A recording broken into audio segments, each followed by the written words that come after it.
नमस्कार दोस्तों, कड़ी का एम टू अचीव में आपका हार्दिक स्वागत है। आशा करता हूं कि आप सभी लोग स्वस्थ होंगे। तो आइए लेते हैं चाय की अपनी गर्मा गर्म प्याली, शुरू करते हैं जीवन की नई कहानी जी के विट्टी के साथ। आज का हमारा पहला प्रश्न है, गृहपति का अर्थ है। तो गृहपति का अर्थ क्या होता है? ये महाजनपद काल में एक जो है शब्द यूज होता था, गृहपति, जिसका अर्थ होता था धनी किसान। दूसरा क्वेश्चन देखते हैं, भारत से ब्रिटेन की ओर संपत्ति के अपवहन का सिद्धांत दिया था। तो संपत्ति अपवहन का मतलब भारत की तरफ से जो जो जब ब्रिटिश सरकार थी, इस समय हमारे ऊपर भारत के ऊपर शासन कर रही थी, तो सारी संपत्ति को भारत से जो बहुमूल्य हीरे जवाहरात थे या पैसे थे या कच्चे माल थे, वो ब्रिटिश शासन को दिए जाते थे, इंग्लैंड लिए जाते थे। तो वो है संपत्ति का एक स्थान से दूसरी जगह पे ले जाना। तो भारत की ओर से ब्रिटेन की ओर जो संपत्ति का अपवहन का सिद्धांत था, यह दादा भाई नौरोजी ने दिया था। अगला क्वेश्चन देखते हैं, सिस्मोग्राफी किस विज्ञान से संबंधित है? तो सिस्मोग्राफी हमारा भूकंप से संबंधित है। भूकंप के कैसे आ रहा है, कितनी मात्रा में भूकंप है, तो जैसे भूकंप, तो ये सारी चीज़ों के बारे में सिस्मोग्राफी के बारे में सिस्मोग्राफी में पढ़ते हैं। और जैसे भूकंप की तीव्रता नापता है, तो वो होता है रिएक्टर स्केल। रिएक्टर स्केल से हम भूकंप की तीव्रता नापते हैं। अगला क्वेश्चन है, राज्यपाल निम्न में से किसकी नियुक्ति नहीं करता है? तो राज्यपाल हम जानते हैं मुख्यमंत्री और मंत्रिपरिषद की नियुक्ति करता है, राज्य के अधिवक्ता की भी नियुक्ति करता है, राज्य लोक सेवा आयोग के सदस्यों की भी नियुक्ति राज्यपाल करता है, परंतु राज्य के उच्च न्यायालय के न्यायाधीशों की नियुक्ति ये नहीं करता है। राज्य के उच्च न्यायालय के न्यायाधीशों की जो नियुक्ति होती है, वह हम भारत के राष्ट्रपति के द्वारा होती है। ठीक है, अगला देखते हैं, सामान्य नागरिक संहिता का प्रावधान है। तो हमारा जो नीति निदेशक तत्व है, जो भाग 4 के अनुच्छेद 44 में सामान्य नागरिक संहिता का जो है प्रावधान दिया गया था, उसमें कहा गया था कि राज्य अपने अपने हिसाब से राज्य जो है सभी नागरिकों के लिए एक सामान्य नागरिक संहिता बनाए। परंतु शुरुआत में थोड़ा सा विवाद था, क्योंकि भारत बड़ी विविधताओं का देश था, कई धर्म कई जाति के लोग रहते थे।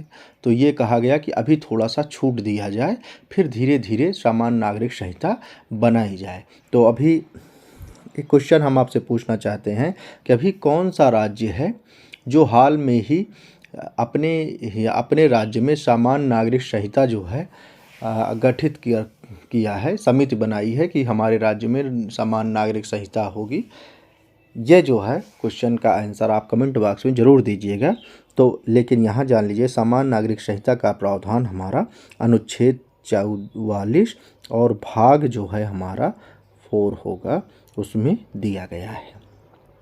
अगला क्वेश्चन देखिए, पालिश हुए चावल में कौन सा तत्व खत्म हो जाता है? जी हाँ दोस्तों, जैसे चावल हम पहले क्या करते थे, जो है पहले पुराने समय में तो जो मूसल से कूटा जाता था, उसके बाद क्या हुआ कि जो है धनकुट्टी आई, उसे कूट दिया जाता था, तब भी भूसी जो है चावल में रहती थी।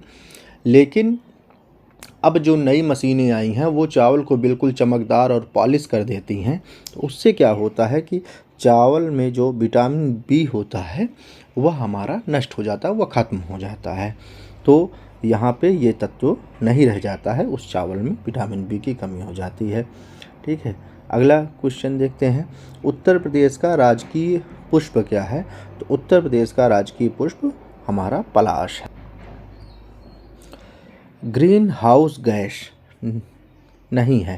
क्वेश्चन है कि निम्नलिखित में से कौन सा ग्रीन हाउस गैस नहीं? हम जानते हैं कि जीवाश्म ईंधन जब जलाते हैं या जो है अन्य जो है जीवाश्म संसाधन के थ्रू जो गैसें निकलती हैं, वो हमारी जो है ग्रीन हाउस गैस होती है। जैसे कि जो है पेट्रोल डीजल, इन सब के जलने से क्या होता है, CO2 निकलता है, कार्बन डाइऑक्साइड निकलता है, तो ये हमारी ग्रीन हाउस गैस है। नाइट्रस ऑक्साइड भी निकलता है, CFC होता है, क्लोरोफ्लोरोकार्बन। ये जो है ये जो हम फ्रिज और एसी यूज़ करते हैं वहाँ से इसका जो है उत्सर्जन ज़्यादा होता है। हीलियम हमारा जो है अक्रिय गैस है, तो ये जो है हमारा ग्रीन हाउस के अंतर्गत नहीं आता है। ठीक है। मीथेन भी हमारा ग्रीन हाउस गैस होता है। सबसे ज़्यादा ग्रीन हाउस जो उपलब्ध होता है अभी जलवायु परिवर्तन जो हो रहा है उसमें, जो वायुमंडल का गर्म होना या तापमान का कम ज़्यादा होना, ये सब ग्रीन हाउस गैस के कारण हो रहा है। उसमें सबसे ज़्यादा CO2 की भागीदारी है लगभग 76%। उसके बाद मीथेन की है लगभग 16%। उसके बाद अन्य जैसे हैं नाइट्रस ऑक्साइड है, हमारा CFC है, ये सब जो है गैसें आती हैं। ठीक है। अगला क्वेश्चन देखते हैं हम। राष्ट्रीय जनजाति नृत्य महोत्सव कहाँ आयोजित हुआ? अभी हाल में ही हमारा राष्ट्रीय जनजाति महोत्सव जो है हुआ है 1 नवंबर से 3 नवंबर के बीच में। ठीक है। 1 नवंबर से 3 नवंबर के बीच में हुआ है, रायपुर में हुआ है। और रायपुर कहाँ की राजधानी है? छत्तीसगढ़ की। तो हमारा सही आंसर छत्तीसगढ़ होगा। राष्ट्रीय जनजाति नृत्य महोत्सव हमारा छत्तीसगढ़ में होगा। यहाँ पे देश के सभी जितने जनजातीय समूह हैं वो थे, प्लस जो अन्य देश है जैसे मोजाम्बिया है, रूस है, घाना है, अफ्रीका के कुछ और कंट्रीज़ हैं, वहाँ के लोग भी आए थे इस नृत्य में, इस महोत्सव में शामिल हुए थे। अगला क्वेश्चन, पूषा नरेंद्र काला नमक 1638 किसकी प्रजाति है? तो काला नमक जैसे हम जानते ही हैं, काला नमक हमारा जो है धान की एक प्रजाति है जो काफ़ी सुगंधित धान होता है। और सिद्धार्थ नगर जो यूपी का है, इसको जो है इसको 1 डिस्ट्रिक्ट 1 प्रोडक्ट ODOP के अंतर्गत इसको यहाँ पे मिला है। साथ ही साथ काला नमक को GI टैग भी मिला हुआ है। ये जो है नरेंद्र जो पूषा द्वारा बनाई गई नरेंद्र काला नमक 1638, ये जो है एक बौनी प्रजाति है, विकसित की गई है, और जिससे जो है लॉजिंग की जो समस्या आती थी धान में वो नहीं होती है। अगला क्वेश्चन हम देखते हैं, मोराबी ब्रिज किस नदी पर स्थित है? अभी बहुत ही ज़्यादा चर्चा का विषय रहा है मोराबी ब्रिज।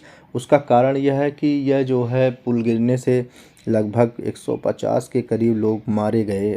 ये एक बड़ी दुखद घटना थी, हृदय विदारक घटना थी, और यह गुजरात में स्थित है। गुजरात के मोराबी शहर है वहाँ पर स्थित है। और यह मच्छू जो नदी है उस पर जो है ये जो है पुल बना हुआ था। और इस पुल को हम जो है झूलता हुआ पुल कहा जाता था, जिसको जुल्टो पुल भी कहते हैं, वो कहा जाता। पर्यटन का बहुत बड़ा केंद्र था, इसीलिए लोग आते थे जाते थे और अच्छा लगता था लोगों को। लेकिन थोड़ा सा ये बड़ा दुर्भाग्यवश रहा कि पुल टूटने से काफ़ी लोग गए। हालांकि अन्य जो जिम्मेदारियां हैं, कौन से संगठन हैं, किसके कारण ये सारी चीज़ें हुई, वो बाद में जांच का विषय है। वो सरकार का काम है कि किसको क्या दोषी हैं और किनको क्या सज़ा मिलती है। फिलहाल ये एक दुखद घटना थी। तो ये हमारी मोराबी ब्रिज जो है मोराबी शहर के मच्छू नदी में स्थित थी, गुजरात शहर में।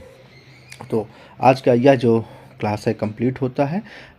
तो हमें उम्मीद है कि आपको यह एपिसोड अच्छा लगा होगा, आपका ज्ञान कुछ बूस्ट हुआ होगा। तो इसको आप सब्सक्राइब हमारे चैनल को कर सकते हैं, अपने दोस्तों को यह ज्ञान साझा कर सकते हैं। तो पढ़ते रहिए, पढ़ाते रहिए और खुद को जागरूक बनाते रहिए। जय हिंद, जय भारत।